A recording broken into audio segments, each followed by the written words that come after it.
La primer señal que narra el Evangelio de Juan está en el capítulo 2.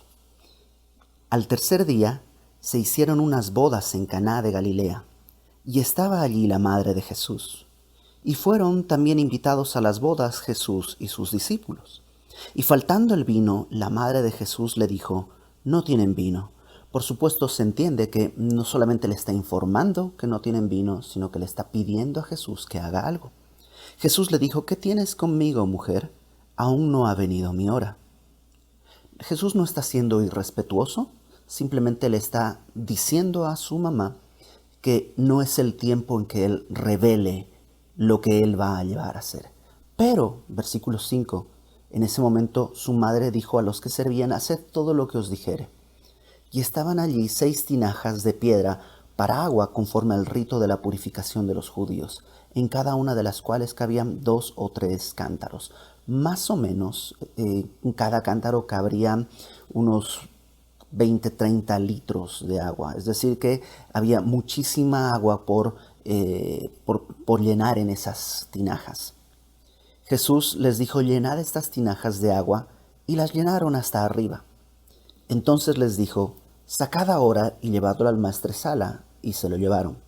Cuando el maestresala probó el agua hecha vino, sin saber él de dónde era, aunque lo sabían los sirvientes que habían sacado el agua, llamó al esposo y le dijo: todo hombre sirve primero el buen vino, y cuando ya han bebido mucho, entonces el inferior. Mas tú has reservado el buen vino hasta ahora. El maestresala era una especie de padrino, una especie de mayordomo que estaba encargado de la fiesta de la boda, y él es el primero que toma esta agua que ha sido convertida en vino. Y lo que le dice al esposo es: ¿por qué has hecho esto? Normalmente se toma el buen vino al principio, y cuando la gente ya ha tomado mucho, ya no tiene la sensibilidad para diferenciar un buen vino de un vino regular, entonces se llena un vino más barato. Pero le dice: tú has guardado el buen vino para después. Verso 11. Este principio de señales hizo Jesús en Caná de Galilea, y manifestó su gloria, y sus discípulos creyeron en él. Jesús manifestó su gloria en una boda. Este fue el primer milagro que Jesús hizo en su ministerio, y lo hizo en una boda. ¿Por qué? Tal vez para mostrarnos que hay una boda en particular que Jesús anhela en su corazón. La boda en la que se unirá el Cordero con su esposa, que es la iglesia, tú y yo. Pero para que esto suceda, tiene que haber algo que no es posible a través de los medios naturales o a través de los medios humanos, y es convertir el agua en vino. Jesús no hizo un agua sabor vino, como si pusieras Tang o uno de estos polvos que hacen agua de sabores. No, Jesús no hizo un agua sabor vino. Él convirtió algo que no era en lo que fue. Él convirtió algo que no tenía potencial. El agua no se convierte en vino, pero Jesús convirtió algo que no era en lo que Él quería que fuese. Y eso es lo que Dios hace en nosotros. Nosotros, dice la palabra, que somos hijos de ira. Dice la palabra que estamos muertos y no hay un proceso natural por lo cual lo muerto pase a la vida. Pero Jesús puede transformarnos de muerte a vida, puede arrancarnos de las tinieblas y llevarnos a su luz admirable. ¿Cómo lo hace? Simplemente por amor. Ahora, este proceso de transformación es lo primero que Dios quiere hacer en nosotros. Antes de empezar a hacer otro tipo de obras, antes de hacer otro tipo de cosas, Dios quiere mostrarnos que Él puede transformarnos, convertirnos de lo que somos a lo que Él quiere que seamos, hijos de Dios. Juan en el Evangelio de Juan, en el capítulo 1, dice que los hijos de Dios no son engendrados por voluntad de carne, no son engendrados por voluntad de varón, no son engendrados de sangre, o sea, por familia, ni por convencimiento, ni por manipulación, sino que son engendrados de Dios. Dios hace este milagro de transformación.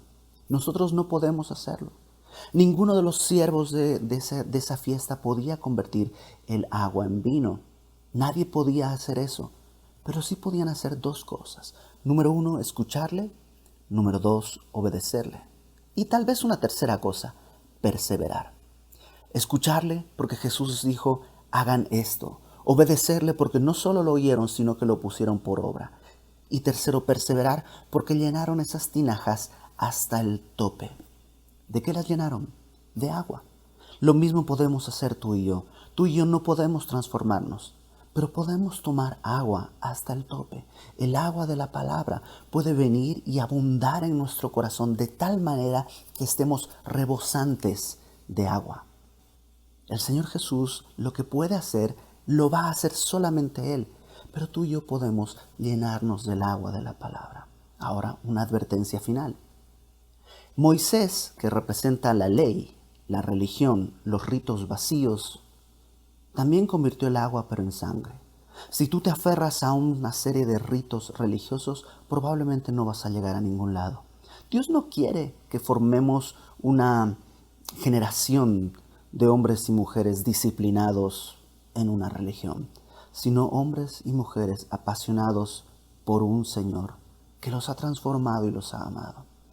Entonces, creo que un buen propósito para este año que comienza es llenarme no religiosamente, sino amorosamente de la palabra. Leer la Biblia no como algo que tengo que hacer, sino como un privilegio al cual yo puedo llegar por la gracia de Dios. Y Dios hará en mí una obra que nadie más puede hacer. Esta transformación que todos anhelamos, que todos deseamos y en la que Dios se glorifica.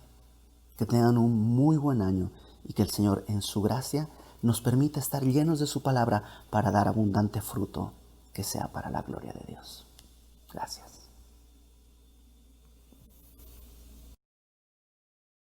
Muy buenos días a todos. Vamos a continuar con ese 7x7.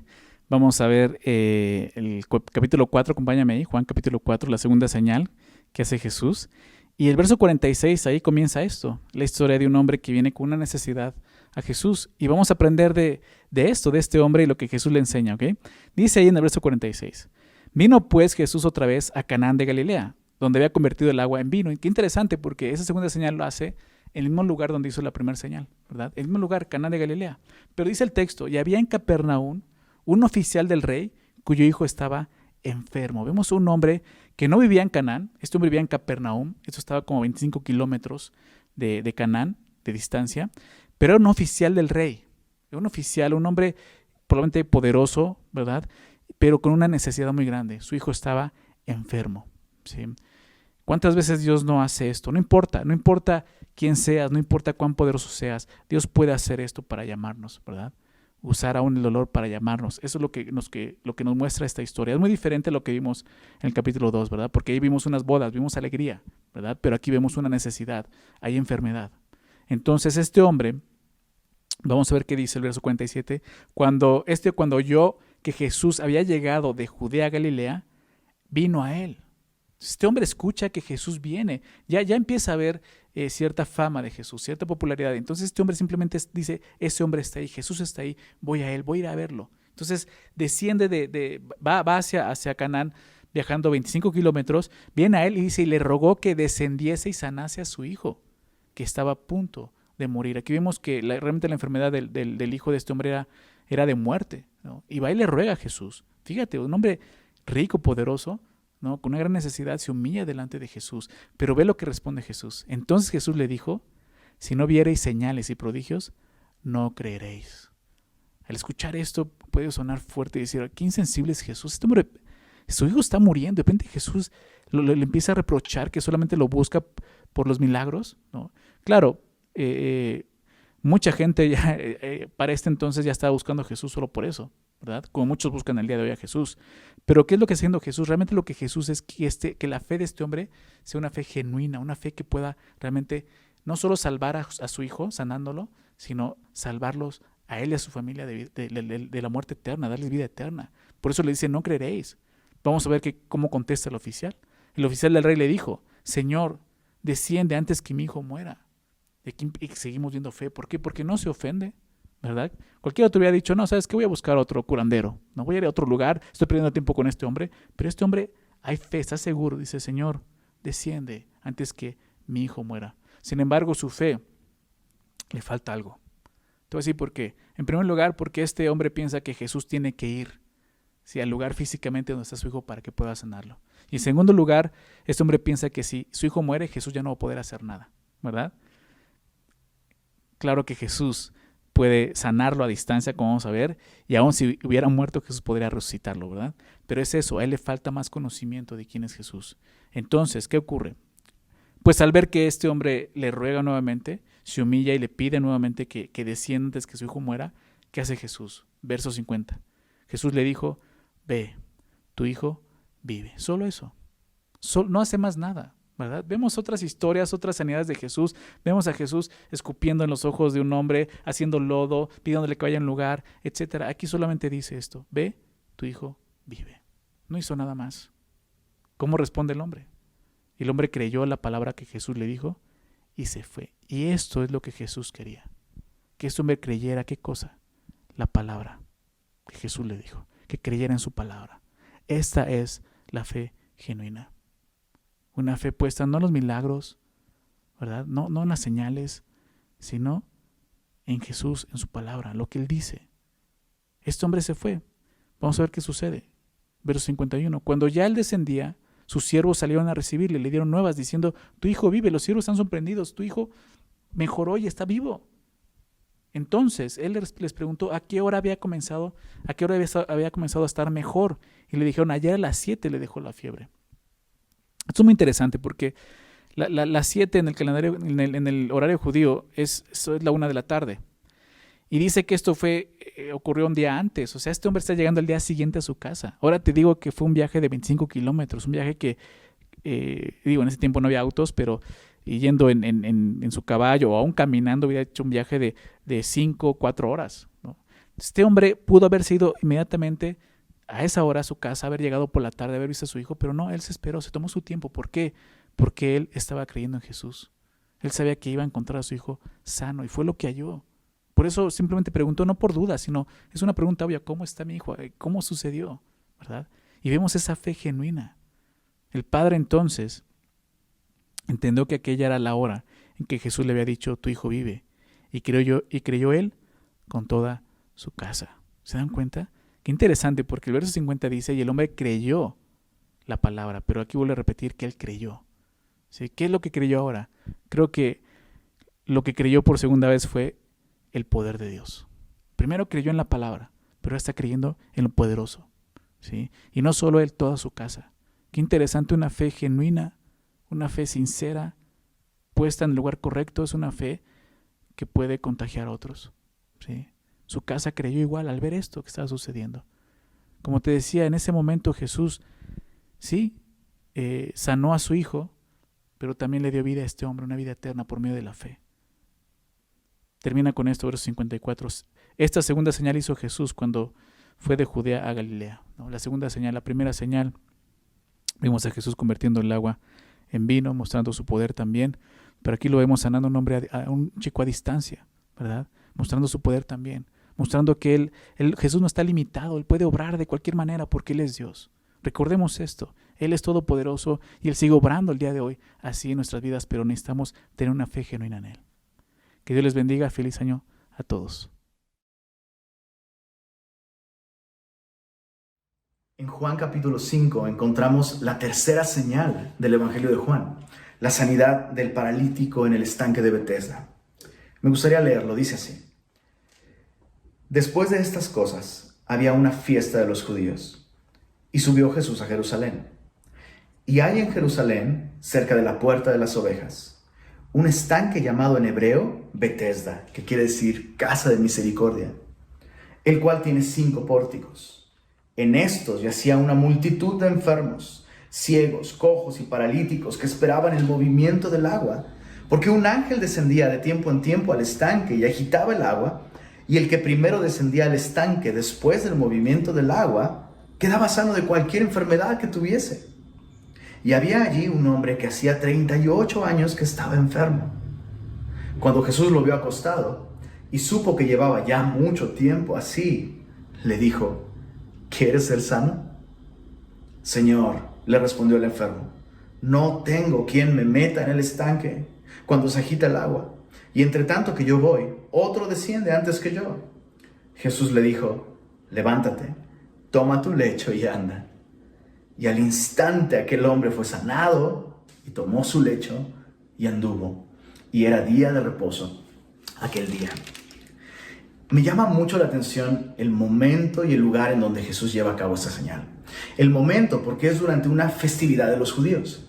El texto no nos dice cuál es la fiesta que estaban celebrando, pero lo importante aquí es saber que en este tiempo de festividad y de gozo y de celebración, en el que el pueblo de Dios se alegraba en su Dios, Jesús toma un momento para visitar este estanque, Betesda, que significa casa de misericordia, donde se encuentra una multitud de gente en dolor y sufrimiento. Y no puedo evitar pensar que eso tiene tanto que ver con nosotros en un momento como este, justamente en estos tiempos de fiesta, ¿no? De festividad. Me atrevo a decir que esta probablemente ha sido la mejor Navidad de nuestra vida para muchos y la peor Navidad para muchos otros. ¿No es así? La mejor Navidad porque aunque tal vez no tenemos una situación económica tan buena como otros años, ¿no?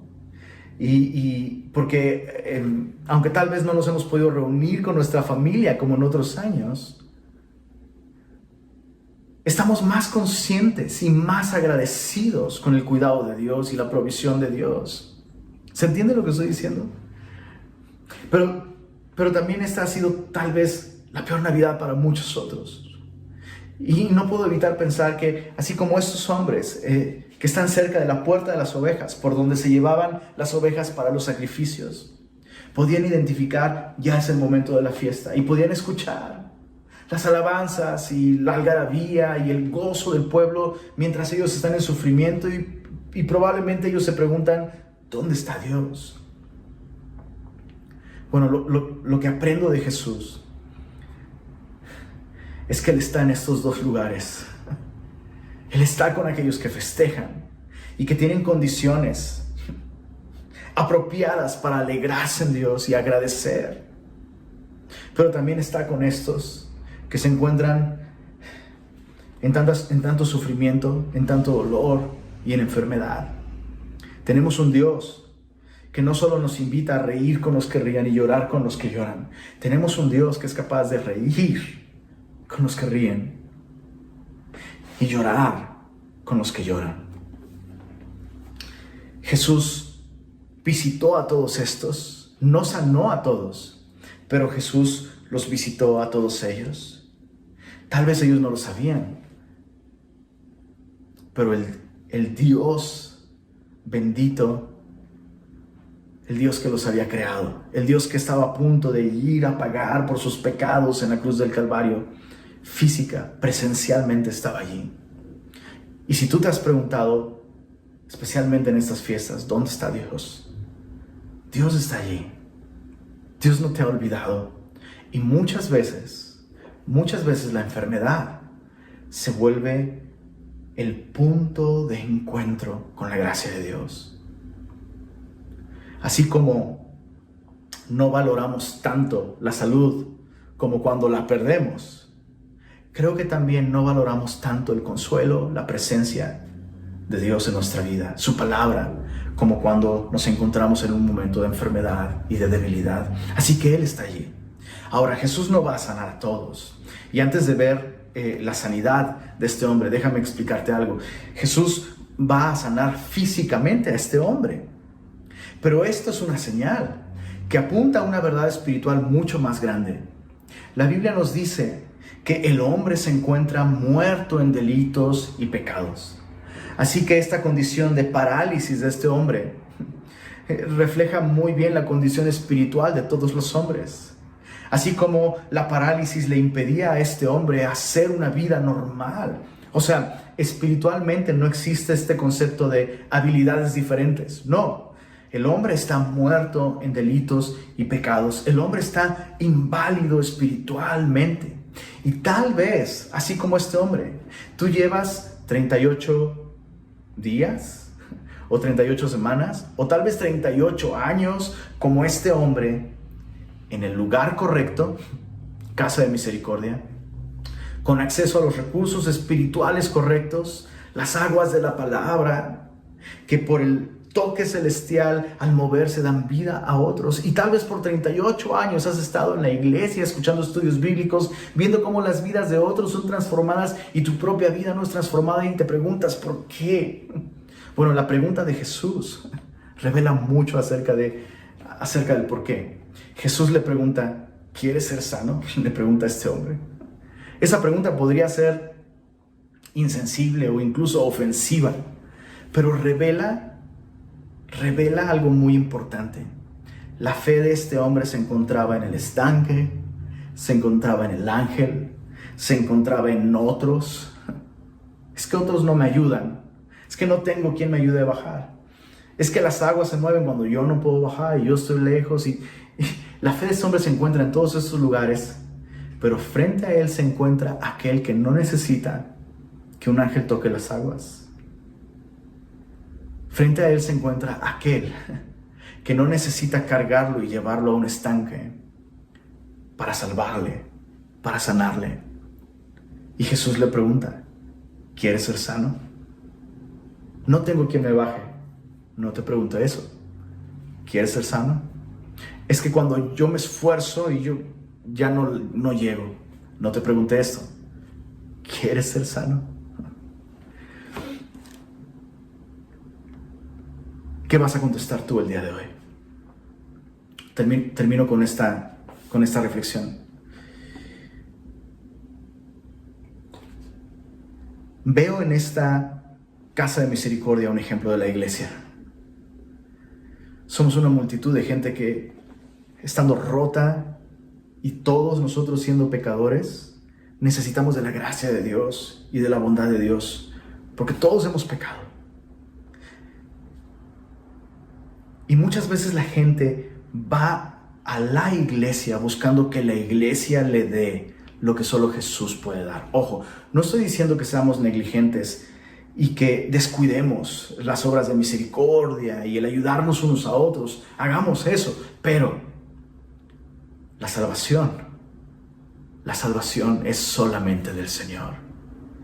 Y el día de hoy, el Señor Jesús te pregunta, ¿quieres ser sano? ¿Quieres ser salvo? No necesitas esperar una Navidad más. No necesitas esperar un estudio bíblico más. El día de hoy, pon tu confianza en Jesús. Buenos días a todos. Qué gusto poder compartir con ustedes este pasaje en donde encontramos la cuarta señal que Juan registra en su evangelio en el capítulo 6. Esta señal que conocemos como la multiplicación de los panes. Leemos entonces Juan 6, comenzando en el verso 1. Después de esto, Jesús fue al otro lado del mar de Galilea, el de Tiberias, y le seguía gran multitud porque veían las señales que hacían los enfermos. Entonces subió Jesús a un monte y se sentó allí con sus discípulos. Y estaba cerca la Pascua, la fiesta de los judíos. En estos 4 primeros versos nos ubicamos rápidamente en tiempo y espacio. Jesús toma rumbo norte, llega a la región de Galilea, al otro lado del mar, y estaba cerca la Pascua, dice Juan, la fiesta de los judíos. Esta fiesta asociada al éxodo y al sustento milagroso de Dios para con su pueblo, proveyéndoles pan del cielo. Juan trae esta imagen a nuestras mentes, esta historia del Antiguo Testamento, porque versículos más adelante, de alguna manera Jesús la va a recrear. Versos 5 al 9. Cuando alzó Jesús los ojos y vio que había venido a él gran multitud, dijo a Felipe, ¿de dónde compraremos pan para que coman estos? Pero esto decía para probarle, porque él sabía lo que había de hacer. Felipe le respondió, 200 denarios de pan no bastarían para que cada uno de ellos tomase un poco. Uno de sus discípulos, Andrés, hermano de Simón Pedro, le dijo, aquí está un muchacho que tiene 5 panes de cebada y 2 pececillos, mas ¿qué es esto para tantos? Jesús levanta la vista y ve una gran multitud. Marcos agrega el detalle de que tuvo compasión de ellos porque eran como ovejas que no tenían pastor. Jesús, movido por su misericordia, no solo se compadeció de esta multitud, sino que sabía exactamente lo que había de hacer. Verso 6. Él estaba en control total de la situación. Pero todo esto también está siendo un tiempo de prueba de fe para sus discípulos. ¿Qué tanto conocían a su maestro? Y si habían entendido verdaderamente quién era él. Aunque el texto bíblico nos deja ver que en este momento no aprobaron del todo la materia, Jesús decide involucrarlos en el servicio a esta gran multitud. Ellos iban a ser útiles en el plan que Jesús tenía para la multitud. Versos 10 al 13. Entonces Jesús dijo: haced recostar la gente. Y había mucha hierba en aquel lugar, y se recostaron como en número de 5,000 varones. Y tomó Jesús aquellos panes, y habiendo dado gracias, los repartió entre los discípulos. Y los discípulos, entre los que estaban recostados, asimismo de los peces, cuánto querían. Y cuando se hubieron saciado, dijo a sus discípulos: recoged los pedazos que sobraron, para que no se pierda nada. Recogieron pues y llenaron 12 cestas de pedazos que de los 5 panes de cebada sobraron a los que habían comido. Jesús da la instrucción a sus discípulos de hacer descansar a la gente sobre la hierba, sobre los pastos. Nos remonta directamente al Salmo 23. El buen pastor que en lugares de delicados pastos hace descansar a sus ovejas, y que con él nada falta, ¿verdad? Ni comida. Y vemos ocurrir entonces este milagro impresionante.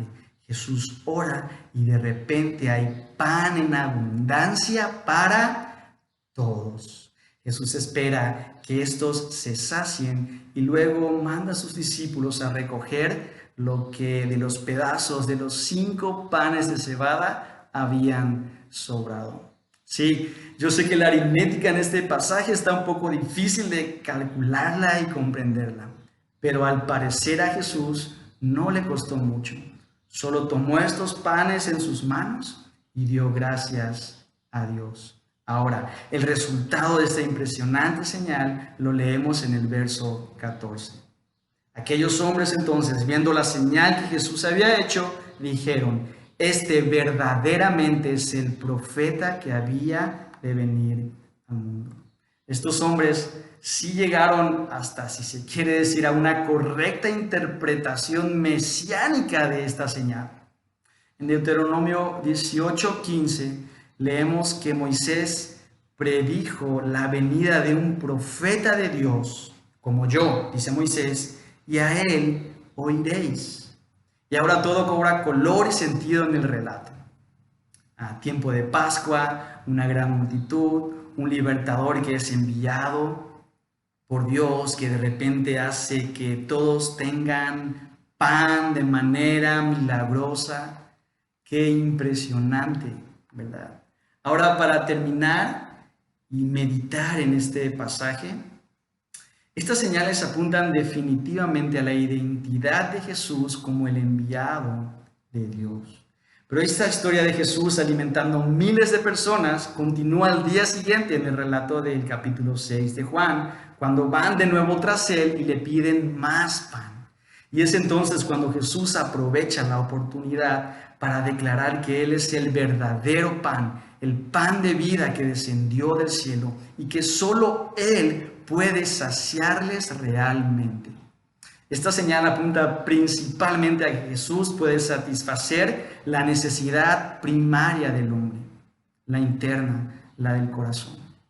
La instrucción de Moisés en Deuteronomio 18, ¿recuerdan? No era precisamente identificar a este profeta, sino que Moisés le dijo: a él oiréis. Pero cuando Jesús revela su identidad y les dice: yo soy el pan de vida, y el que come de mí vivirá eternamente.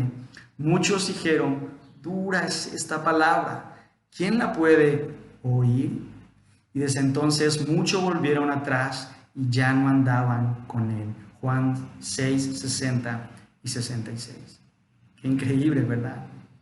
Pero Juan termina su evangelio diciéndonos: no, pero yo les escribo esto a ustedes, para que ustedes sí crean que Jesús es el Cristo, para que ustedes sí crean que Jesús es el pan de vida que desciende del cielo, y para que creyendo en Él tengan vida en su nombre. Dios los bendiga.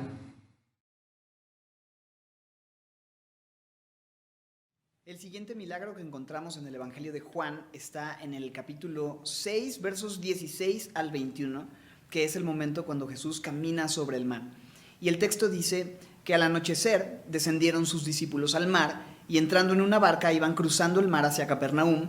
Estaba ya oscuro y Jesús no había venido a ellos. Y se levantaba el mar con un gran viento que soplaba. Cuando habían remado como 25 o 30 estadios, vieron a Jesús que andaba sobre el mar y se acercaba a la barca y tuvieron miedo. Mas él les dijo: yo soy, no teman. Ellos entonces con gusto le recibieron en la barca, la cual llegó enseguida a la tierra a donde iban.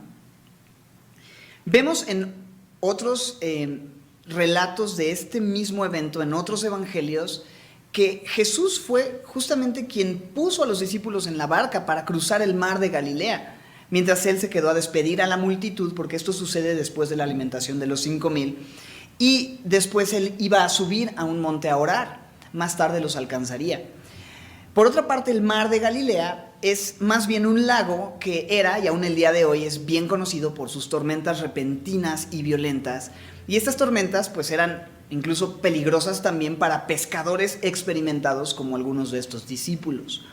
Entonces, estos discípulos están en medio de una tormenta repentina muy difícil, están cansados, están remando, y llega un punto en el que seguramente dicen: ¿dónde está Jesús cuando más lo necesitamos? Pero ¿sabes dónde estaba Jesús? Orando. ¿Y sabes qué? Déjame sugerir, seguramente orando por ellos. Y es hermoso saber que esto es verdad para nosotros también, en los momentos donde vemos más complicación en medio de las tormentas, que Jesús está intercediendo por nosotros. Si te has preguntado ¿dónde está Jesús cuando más lo necesito?, puedes saber que Jesús está intercediendo por ti delante de Dios. Y Jesús pudo haber simplemente desde el monte orado a Dios que detuviera la tormenta, pero Jesús sabía que lo que sus discípulos necesitaban, lo mejor para ellos, no era eso, sino era esa tormenta para poder conocerlo mejor en medio de la tormenta. Y eso es justamente lo que vamos a ver. En el relato de Marcos también se nos dice que los discípulos no solamente estaban no solamente estaban asustados, sino agotados. No solamente tenían temor, sino que estaban completamente fatigados. Sus músculos estaban cansados. Ellos habían estado, dice ahí, llevaban de 25 a 30 estadios remando. Entonces imagínate todo el esfuerzo, pero no podían avanzar. Estaban ya cansados. Y yo no sé si te has sentido así. Yo no sé si de repente has estado peleando con algo, batallando con algo por tiempo, y estás cansado de remar contra el viento, sientes que ya no puedes más, sientes que no has avanzado nada. Qué hermoso saber que Jesús no es indiferente a nuestro cansancio, que Jesús no es indiferente a nuestro temor, que Jesús no es indiferente a nuestro dolor, sino que Él viene. Y creo que esto es algo que los discípulos realmente no están esperando, porque yo no creo que ellos en medio de la tormenta estuvieran pensando: bueno, no hay bronca, ahorita viene Jesús. No, o sea, están en medio de la tormenta. No había forma, a su parecer, de que Él apareciera. Tan es así que cuando Él apareció ni siquiera lo reconocieron. Ellos no lo esperaban, pero Jesús vino. Familia, que este sea nuestro clamor el día de hoy en medio de la tormenta, que podamos tú y yo decir: Señor, ven conmigo en la tormenta. Cualquier tormenta que estés enfrentando, que puedas decir: Señor, ven conmigo. Y aunque nos parezca imposible que Jesús pueda alcanzarnos, que aunque nos parezca que ya estamos demasiado metidos en la tormenta como para que Jesús pueda venir, tú y yo podamos confiar que Él va a venir, Él va a aparecer, quizá no de la manera en la que nosotros lo esperamos, pero saber que Él ha prometido estar con nosotros y Él va a intervenir y Él va a aparecer en medio de esa situación. Entonces, Jesús viene, pero ¿cómo viene? Lo vimos en el verso 19. Vieron a Jesús que andaba sobre el mar y se acercaba a la barca. Viene caminando sobre el agua, algo completamente sobrenatural, impresionante. Y creo que Jesús estaba mostrándoles algo al caminar sobre el mar, que Él no necesita un mar tranquilo para ser Dios, que Él no necesita una travesía fácil para mostrar su poder, que Él puede hacerlo incluso en medio de la tormenta y que Él está sobre todo esto. Y es que muchas veces pensamos que Dios pues es poderoso solo cuando calma una tormenta, cuando cura una enfermedad, cuando restaura un matrimonio, cuando quita la ansiedad. Pero podemos reconocer el poder de Dios también en medio de la tormenta. Podemos ver a Jesús igual de hermoso, igual de grande y majestuoso en medio de la enfermedad, en medio de las pruebas, en medio del dolor. Muchas veces pensamos que para que otros vean que Dios es bueno, entonces nuestra vida tiene que ser como que fácil, sin preocupaciones. Pero la realidad es que la gente puede ver lo grande que es nuestro Dios cuando ven que Jesús está ahí con nosotros en medio de lo difícil, también en medio de lo difícil, caminando sobre el mar, caminando en medio de la tormenta, por encima de lo que es lógico. Dios es glorificado cuando es visible que Él está sobre todo, incluso sobre aquello que obviamente preferiríamos evitar. Así que Jesús viene sobre el mar, caminando sobre el mar y les dice, yo soy, no teman. Sin duda lo que necesitamos cuando tememos es eso, escuchar la voz de Jesús diciéndonos, yo soy, escuchar su palabra diciéndonos quién es Él. Y al final sabemos, como lo hizo con los discípulos, dice que enseguida llegaron a la tierra donde iban y así el Señor también ha prometido llevarnos al otro lado. ¿Y sabes qué? En un sentido y en un cumplimiento máximo, a aquel lugar donde ya no habrá más tormentas. Yo sé que ha sido un año bien complicado de tormentas pues bien agresivas, bien complicadas. No sabemos cuáles van a venir en 2021, pero sí sabemos que Él va a estar con nosotros en la tormenta y que no hay nada mejor que conocer a Jesús en medio de esas tormentas. Entonces, que Él nos conceda escuchar su palabra para que en cada día, ya sea fácil o difícil de este año, podamos conocerlo más y mejor y que podamos ver su poder, su amor, su cuidado, a veces calmando y callando la tormenta, pero a veces alcanzándonos en medio de esa tormenta.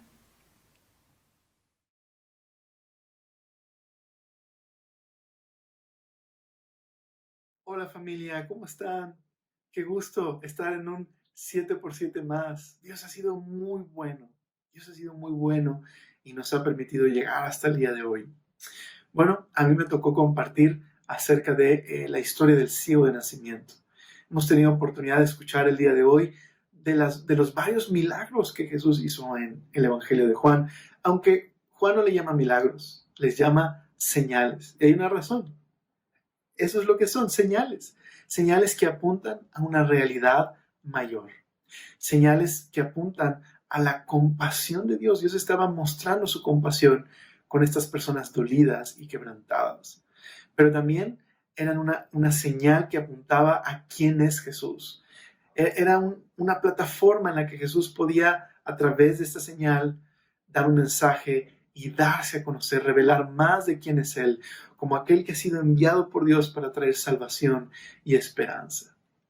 Y bueno, yo quisiera leerles el capítulo 9, verso 1, dice, al pasar Jesús, vio a un hombre ciego de nacimiento, y le preguntaron sus discípulos, diciendo, Rabí, ¿quién pecó, este o sus padres, para que haya nacido ciego? Respondió Jesús, no es que pecó este ni sus padres, sino para que las obras de Dios se manifiesten en él. Me es necesario hacer las obras del que me envió. Entre tanto que el día dura, la noche viene, cuando nadie puede trabajar. Entre tanto que estoy en el mundo, luz soy del mundo. Y la historia se desarrolla de una manera muy interesante. Jesús escupe en tierra y hace lodo, lo pone en los ojos de este hombre y es enviado a un estanque a lavarse y recibe la vista.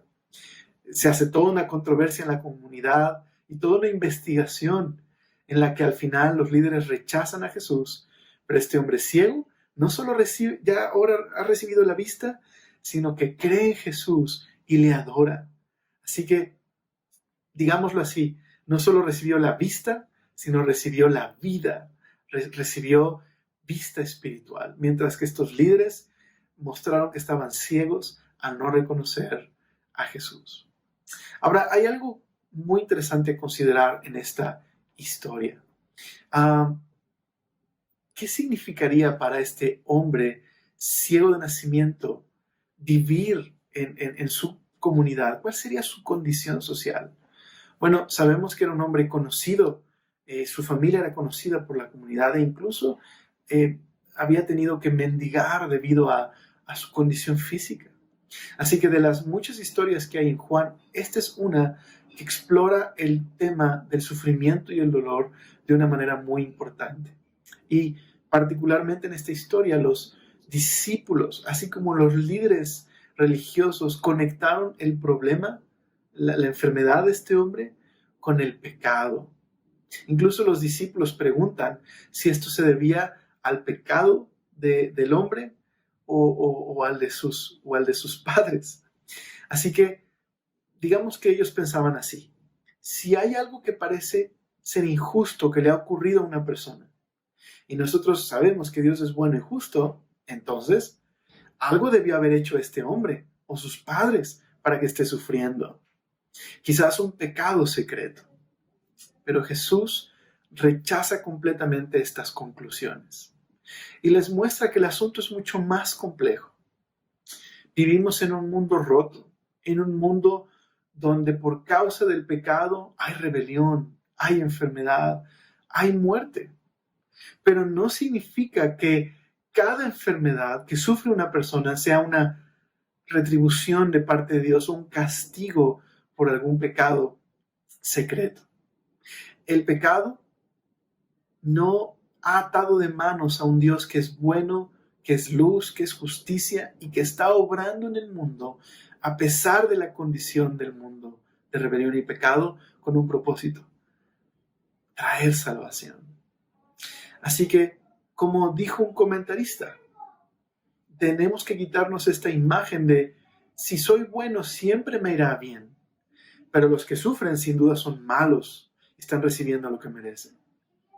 Necesitamos que la Biblia transforme nuestra manera de pensar. Pero entonces, ¿y esta historia? Bueno, recuerda, esa es una señal que apunta a la compasión de Dios, pero que también revela la identidad de Jesús. Jesús se presenta en esta historia como aquel que es la luz del mundo. Entonces, déjame repetirte en una versión sencilla lo que dijo Jesús. Ni él pecó, ni sus padres, respondió Jesús, sino que esto sucedió para que la obra de Dios se hiciera evidente en su vida. Mientras sea de día, tenemos que llevar a cabo la obra del que me envió. Viene la noche cuando nadie puede trabajar. Mientras esté yo en el mundo, luz soy del mundo. Así que Jesús está diciendo esto. Aún en estas circunstancias caóticas alrededor de este hombre, aún en estas circunstancias dolorosas de sufrimiento, Dios puede cumplir su propósito y glorificarse, darse a conocer. Así que donde otros ven confusión, donde otros ven un problema filosófico, teológico, Jesús ve una oportunidad para obrar para la gloria de Dios, para que Dios pueda darse a conocer.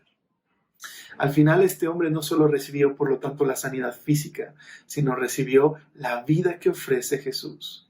La vida de este hombre se convierte en una parábola, en una historia que nos muestra cómo la ceguera física apuntaba a una mayor ceguera, la ceguera espiritual, que estos líderes religiosos que se supone que ven bien y están viendo a Jesús pero le rechazan, en realidad estaban ciegos y endurecidos de corazón. Ese es el verdadero problema, que tenemos un corazón ciego, extraviado y rebelde. Y Jesús ha venido como la luz a darnos vida. Ahora quisiera terminar con un comentario de N.T. Wright acerca de esta historia. Él dice así: Jesús no da una explicación del dolor y la tristeza en el mundo. Hace algo mucho mejor. Viene donde está el dolor, el más agudo, y lo toma sobre sí mismo. Jesús no explica por qué hay sufrimiento y enfermedad y muerte en el mundo. Hace algo mejor. Trae salvación y esperanza. No permite que el mal sea el tema de un seminario. Él permite que el mal y el dolor hagan lo peor en su vida. Él permitió que el dolor acabara con su vida. Y es ahí donde lo drenó de su poder, y cuando resucitó, trajo una nueva vida y trajo el poder para traer esperanza a aquellos que están quebrantados del corazón. Y esto es lo que hace Jesús. Él es la luz que puede darnos salvación.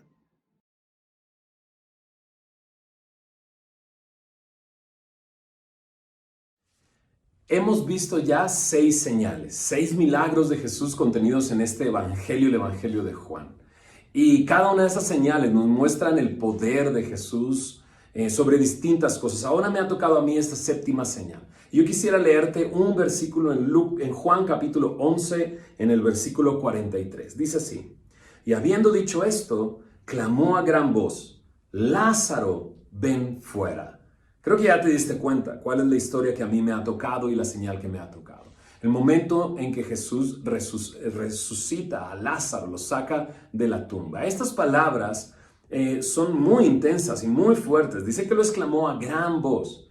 Y Jesús ya había resucitado a otras personas, las había traído de vuelta de la muerte.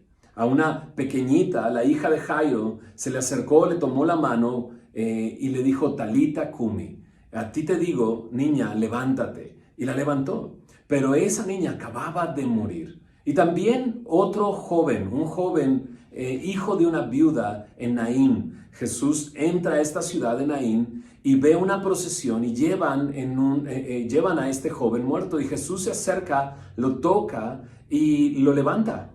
A ti te digo, levántate. Y se levanta y lo entrega a la mujer viuda. ¿Qué diferencia hay con esta ocasión? Esta ocasión es que Lázaro ya está en el sepulcro. Ya han pasado 4 días de muerto. Y Jesús lo rescató de la muerte. Sus hermanas y Lázaro eran muy amigos de Jesús. Vivían en Betania y cada que Jesús iba a Jerusalén, en vez de quedarse en Jerusalén, regresaba a esta ciudad de Betania, que estaba muy cerca de Jerusalén, y se quedaba con ellos. Cuando se enteró Jesús de que su amigo Lázaro había enfermado, él retrasó su ida hacia allá. Esperó todavía unos días hasta que le dijo a los discípulos: Lázaro duerme, vamos a despertarle. Ellos pensaron y dijeron: bueno, si está dormido, se va a recuperar. Pero Jesús tuvo que decirles: no, Lázaro ha muerto. Lázaro ha muerto. Y camino hacia allá, mientras se van acercando, Marta, al enterarse de que Jesús se estaba acercando, salió corriendo hasta donde estaba Jesús. Y no en un tono de reclamo, le dice a Jesús. Creo que no era reclamo, porque lo que dice creo que expresa el conocimiento que ella tenía de Jesús. Le dijo: maestro, si tú hubieras estado aquí, mi hermano no hubiera muerto. Y precisamente porque sabía que había poder en Jesús para sanarlo. Había poder para sanarlo. Hemos visto 3 señales donde Jesús ha sanado personas. A un ciego de nacimiento lo sanó. Así es que Marta sabía que Jesús tenía ese poder para sanar a su hermano. María también salió y llegó con Jesús y le dijo las mismas palabras: maestro, si tú hubieras estado aquí, mi hermano no hubiera muerto. Y lo digo que no es un tono de reclamo, porque sabían el poder que tenía Jesús. Esa Marta a la que le dice algo muy, muy interesante. Ella llega con Jesús, le dice estas palabras y le dice Jesús esto: yo soy la resurrección y la vida, el que cree en mí aunque esté muerto vivirá, y todo aquel que vive y cree en mí no morirá eternamente. ¿Crees esto?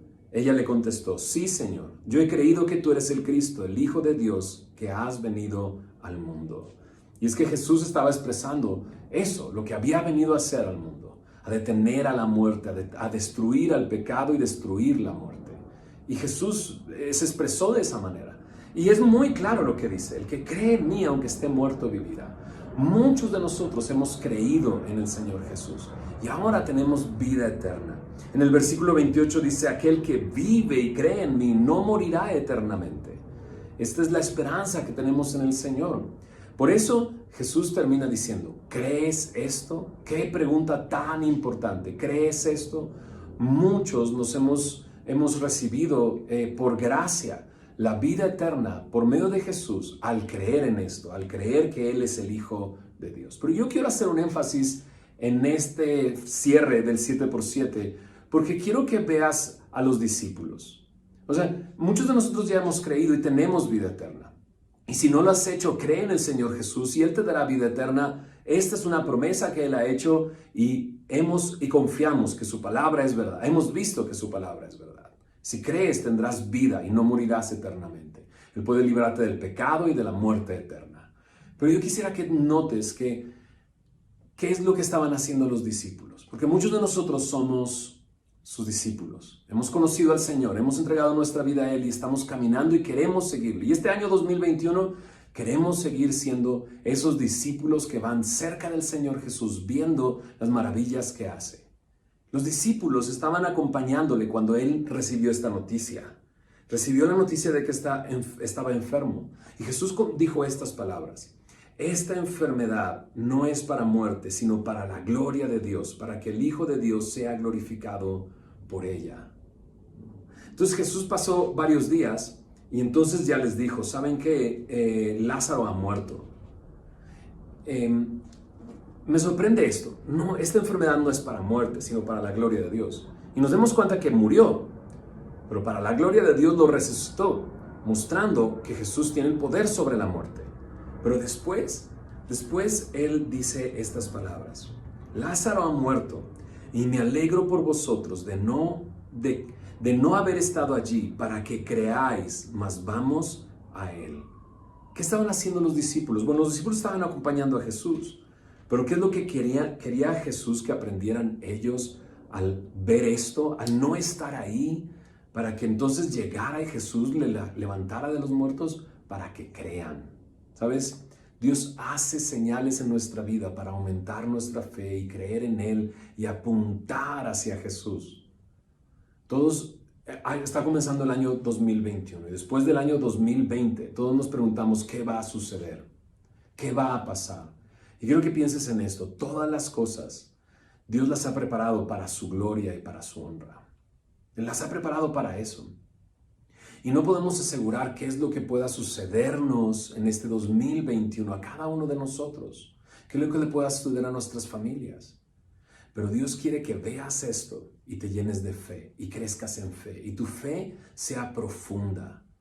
Qué bueno que no estaban ahí para que creas, Porque van a suceder cosas que van a ser inesperadas y que no vamos a tener ningún control sobre ellas. Pero Dios te ha permitido estudiar estas 7 señales para que creas, para que tu fe sea aumentada. Y cuando enfrentes algunos asuntos, porque Jesús sabía que era lo que los discípulos iban a enfrentar en el futuro. Ellos no sabían, ellos no tenían ni idea de la persecución que vendría, de los intentos de tomarles, de encarcelarles, incluso de matarles. Pero Jesús sí sabía. Y estas cosas las preparó Jesús para que crean, para que su fe sea profunda. Y cuando enfrenten esas cosas, puedan ver que cada cosa Dios la preparó para su gloria. ¿Sabes? Van a suceder cosas este año, pero Dios quiere ser glorificado en cada una de ellas. Señor Jesús, gracias por cada una de estas señales que vimos. Nos has mostrado lo poderoso que eres, lo grande que eres. Señor, lo único que eres, Jesús. Y todas las cosas que tú has hecho son una señal que apuntan hacia la realidad de que tú eres el Hijo de Dios. El Hijo de Dios. Que tú eres el Rey de Reyes, que tú eres el Señor de Señores, que tú eres el dueño de todas las cosas y sobre todo el dueño de nuestras vidas. Señor, que cada una de estas señales aumente nuestra fe, Señor, para enfrentar lo que tú tienes preparado para este año. No sabemos qué es lo que hay preparado para nosotros, pero tú sí sabes. Y tú quieres aumentar nuestra fe. que nuestra fe sea profunda, que podamos poner nuestros ojos en ti y glorificarte en cada cosa que suceda. Señor, queremos vivir así este 2021 para tu gloria y para tu honra. En el nombre de Jesús. Amén.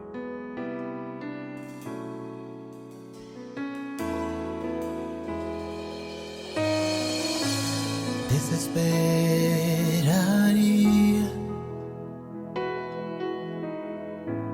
simplemente creo que moriría, todo acabaría si no fuera por la certeza que duerme en mi alma, que tú eres mi esperanza. Eso me basta, y ese consuelo todo lo calma. Tú eres quien guía mi melodía. Feliz contemplo que estás en mi barca. Y si me pidieras algo por difícil que pareciera, yo por ti lo haría. Solo déjame saber que eres tú quien me habla. Tú eres mi esperanza,